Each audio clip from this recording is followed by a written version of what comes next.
Are you trying to decide between Snowflake, Databricks, and BigQuery? It can be tough to choose the right tool for your data needs. In this video, we'll break down these three popular platforms. All three tools help you manage and analyze data. They each have unique features that cater to different needs. Let's dive into what makes each one special. First up is Snowflake. This platform is known for its easy to use interface and powerful data warehousing capabilities. It allows you to store large amounts of data and perform complex queries quickly. Snowflake is great for businesses that need to scale their data operations without a lot of hassle. Next, we have Databricks. This tool focuses on big data and machine learning. It combines data engineering and analytics in one place.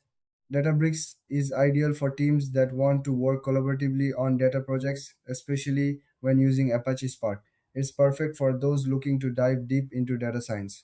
Now, let's look at BigQuery. This is Google's data warehouse solution. BigQuery excels at handling massive data sets and offers fast SQL queries. It integrates well with other Google Cloud services, making it a strong choice for businesses already in the Google ecosystem. So, what are the main differences?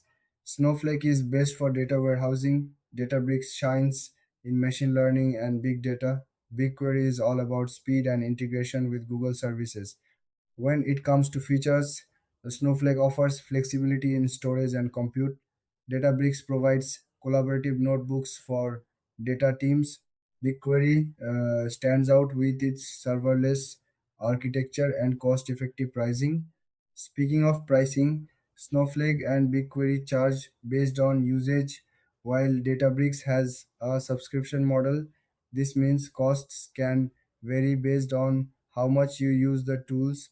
In conclusion, if you need a solid data warehouse, go with Snowflake. For big data and machine learning projects, choose Databricks. If you want speed and great integration, BigQuery is your best bet. Thanks for watching. If you found this helpful, please like and subscribe for more comparisons.